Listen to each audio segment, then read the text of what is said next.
welcome po sa aking YouTube channel. Alright, so for today's video, isi-share ko po sa inyo yung aking ginagamit na ito po ay nakakapagpatanggal po ng ating melasma. Ito kasi nagkaroon, hindi ko alam ha. Nagkaroon po kasi ako ng melasma sa hindi ko alam na kadahilanan. Siguro nung nagbuntis ako sa aking panganay. Nagkaroon ako nito and sobrang hindi ko po talaga ma-imagine kung bakit po ako nagkaroon ng ganitong klaseng problema sa aking skin, lalo na po dito sa bandang area ng aking face. And sobrang problema talaga yung naidulot niya sa aking skin. So ngayon po, isi-share ko po sa inyo kung ano nga ba yung aking ginamit para po mawala yung aking melasma. And base na po pa rin pala sa aking pag-research, yung melasma pala is merong tatlong klaseng or there are 3 common types of melasma. Mahilig po kasi akong mag-research and nakita ko po doon na etong melasma na ito is considering yung pala sa akin is nabilong po siya sa melasma plaque or melasma patches. Hindi ko po alam kung paano siya i-pronounce, pero para sa akin is melasma plaque. Yun po. Pero isi-share ko po sa inyo ngayon kung paano po yung journey niya, kung paano siya unti-unting nawala, unti-unting nag-lessen yung aking melasma sa tulong po nitong aking ginagamit na Japanese cream. So nagkaroon po ako ng melasma dahil po ito ay nung nagbuntis po ako sa aking panganay, sa aking eldest. Pagkatapos ko pong manganak is tumubo po siya dito sa banda. Ayan, ipapakita ko po sa inyo mamaya. And sobrang yung nagkaroon ako ng self-confidence, napalitan po ng pagka-self-conscious talaga. And ang dami ko po ginawang paraan para po mawala itong melasma sa aking face. And nag-research po talaga ako para lang po mawala itong aking dark spot, ay itong aking melasma sa aking face. And yung melasma din pala is caused by yung hindi natin, number 1 is naaarawan, masyadong exposed po yung ating face and wala tayong pangsangga sa araw, hindi tayo naglalagay ng sunscreen sa face. Yung pangalawa po is yung gumagamit tayo ng pills, yung mga birth control para ma-avoid natin, para hindi tayo mabuntis. Yun po. And pangatlo po is yung mga polluted air na nakakasalamuhan natin everyday. Lalong-lalo na po kapag nagtatrabaho po tayo and hindi po natin makakaligtaan talaga yung mga yung polluted air is nakakasalamuha talaga natin everyday ito.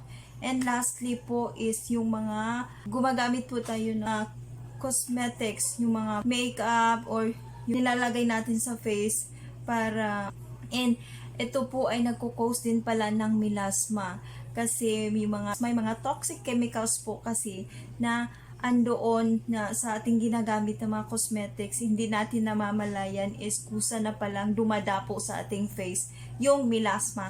And para po mawala, kasi yung akin is nabilong sa melasma plaque, and number 2 kasi yung melasma in the form of spots or yung tinatawag nating melasma spots, ito din yung pinaka-epidermis ng ating skin, doon siya tumutubo. Ang hirap na din po niyang tanggalin. And number 3 is this is a melasma in the form of patches. Yung mga patches, nakikita natin, di ba, ang dami. And doon po is sa pinaka-epidermis po ng skin tumutubo yung melasma. And sobrang napakahirap na po niyang tanggalin. So, etong aking ginagamit na cream kasi siya lang po yung medyo nag-lessen sa aking face. And hanggang ngayon, ginagamit ko pa rin siya kasi meron pa din konti. Pero at least, nag-lessen talaga siya sa aking face dahil sa paggamit ko nitong cream na ito. Everyday ko po siyang ginagamit para mawala po talaga ito. So, ito nga po is a Japanese cream. And ito yung nakalagay dito is Dr. Hansi White Spot. Ayan, kita nyo ba? Klaro ba? Ayan. Sige, ipapakita ko mamaya. And dito kasi Japanese talaga yung hindi ko siya mabasa. And ito ay yung logo niya is ayan. Meron siyang ayan, ayan. Ayan nga siya. Yung logo niya is para siyang ibong Adarna. Ayan. Para siyang ibong Adarna. Ayan, 'di ba? Nakita nyo? And dito sa likuran is nakalagay dito yung expiration date niya. Ayan. Kung kailan siya mag-i-expire. And ito ha, alam nyo mga ka-beauty ha, marami palang fake nito, maraming imitation. So, beware po kayo sa mga imitations. Kasi, yan, ipapakita ko sa inyo yung kanyang laman para aware kayo sa mga mabibili nyo na Japanese cream. So, ayan. Ito, ayan. So, ito siya. Ayan. Ayan. Paano ba? Ayan. And yung jar na lagayan niya, yan to, yung jar is glass talaga siya. Yan, maganda yung, yan, glass. And, papakita ko sa inyo ha. Yung kanyang laman, ayan, yung kanyang texture is, yan, texture niya is sobrang creamy talaga yung kanyang laman. And, kung ilalagay natin dito sa ating, yan, di ba? Ayan, para lang siyang lotion. Yan. Pero, and bago ko pala siya makalimutan na, this product meets ISO standards, belongs to biocosmetic groups, and this is safe and gentle with advanced peptide. So, ano nga ba yung peptide? So, ilalagay ko sa screen. This product has been certified, so it is very safe and effective gamitin sa ating skin, lalo na sa ating face. Alam nyo mga ka-beauty ha, take note, ito lang yung masasabi ko. Hindi po isang beses mo lang siyang ilagay is mawawala po agad yung melasma nyo. Tuloy-tuloy lang po talaga ang paggamit nito para po makitaan nyo ng result, makitaan nyo ng pagka-effective itong product na ito. And ito lang talaga yung nakapagpawala ng aking melasma sa aking face. Kasi nga, nung nanganak ako sa aking eldest and sa aking second born is medyo nagdarken siya. And lalo na sa aking pangatlo, sa aking youngest, nagkaroon na naman ako. And ngayon, naglagay ako para mawala yung aking melasma. And sa tulong nito mga ka-beauty is medyo nag-lessen na siya konti. Hi everyone! So kakatapos ko lang palang maghilamos, and since natapos na akong maghilamos, maglalagay ako nito ngayon. Ito yung sinasabi ko sa inyo, di ba? Ito yung Japanese melasma cream, and maglalagay ako sa aking face since matutulog na din kami. And before bedtime ko siyang ilalagay. Ino-overnight ko siya para pagising natin sa umaga is maganda yung kanyang performance sa ating face. Ayan, kung napapansin nyo dito dati, ayan, ang laki dito, malaki dito talaga. Ayan. Ngayon, malapit na siyang mag-fade. Dahil lang sa paggamit ko nito, and sobrang amazing, diba? Nakakaganda talaga. Okay, balik tayo kay Japanese cream. So, ito, ayan, glass siya ha, ayan. Ayan, diba? Naglagay ako dito, ayan. Ayan. And, ako kasi, minamasahe ko siya pag naglalagay ako. And, ino-overnight ko siya. Before bedtime ko siyang ilalagay para pagising ko sa umaga is, pagtingin ko sa salamin is parang nag-lessen talaga yung aking melasma. And sobrang napaka-effective po dito ang product na ito. Yan.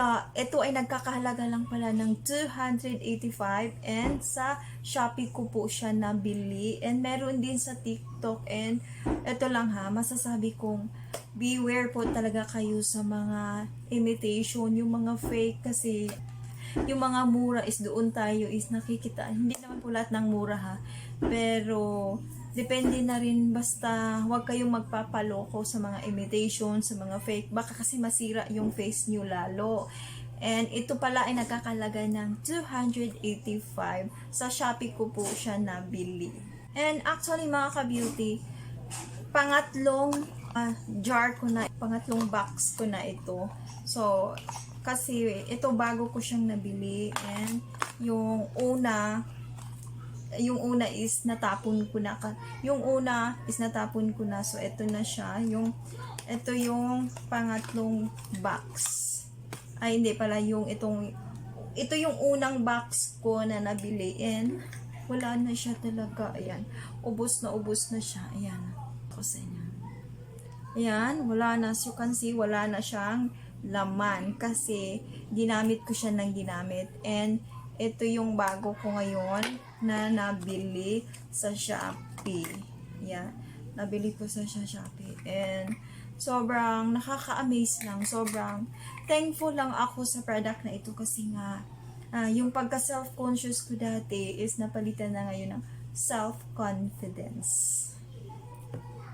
And ito lang talaga, lastly, yung may papayo ko po sa inyo is, kapag gumagamit kayo ng product, isang beses lang maglagay, 2 beses, wag po ganun. Kasi hindi naman natin makikitaan kaagad ng resulta, yung pagka-effective ng product. Pag 2 beses lang, dapat po tuloy-tuloy para po makitaan natin ng result. And disclaimer lang po ha, sa product po is, depende na rin po sa skin type natin. Kung hiyang po talaga yung ating skin, kasi nagbavari po talaga yung mga product sa ating skin. Kung hiyang po, hindi maganda po. Pero pag may mga skin reaction po na nagaganap sa ating skin is pwede nyo pong itigil. Pero base sa akin kasi na-experience ko na kasi nakapangatlong jar na ako sa itong product na ito. And sobrang na-amaze ako kasi nga natanggal yung